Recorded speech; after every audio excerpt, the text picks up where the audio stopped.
Yo, what up, y'all? I just want to say the reason why this video exists is because I wanted to do a Q&A. I didn't really know where to get questions from, so I just sort of went live, filmed my answers, and then chopped it up into a video. So that's what this piece of content is.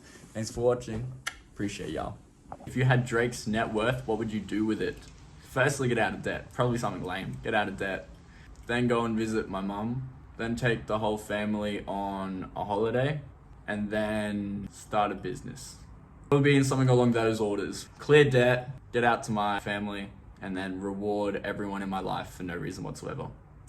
That's what I would do with Drake's net worth. If I had Drake's net worth, what business would I open up? Back when I didn't really know too much about business, I sort of just wanted to do like this thing. It was called the one-stop sock shop, where you would go in there and you would have all the different types of socks everywhere, from ankle cut to stockings, from like business socks to sexual socks. That was the idea. It was the one-stop sock shop, and you would go in there and it would be a library, but for socks. That's that.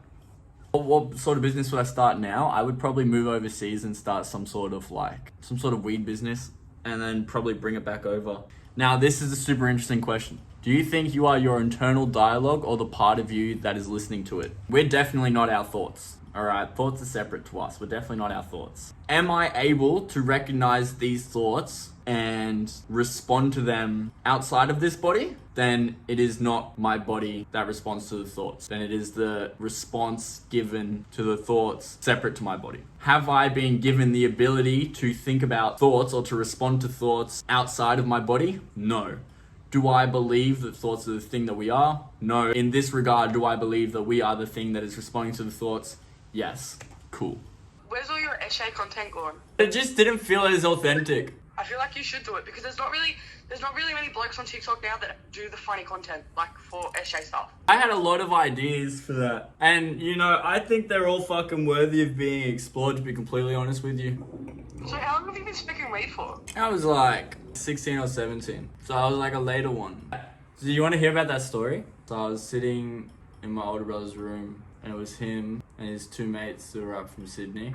And I was just sitting there. They were like, oh, you want a drink? And I was like, yeah, what's that? And they were like, oh yeah, we've got like a beer and a whiskey. And I was like, you know, I was young at the time. I was like, well, I don't like beer, so I'll take the whiskey. That shit was disgusting. So I was sipping on that slowly. And then they were just passing the billy around in a circle. One of his mates just passed it to me, and they're like, all right, you know, your turn. And I'm like, nah, I never done that before. And he was like, yeah, well, you know, now you can, now's your chance type thing, like, let's go.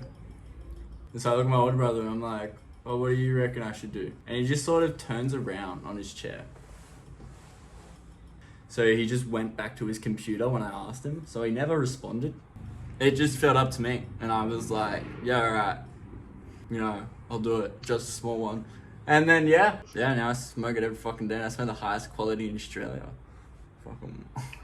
That's good, but no respect, done. That's sick. I just need to tell you. Yeah. I think my best friend's in here. She just messaged me and said you're really hot. Thank you. I'm taken.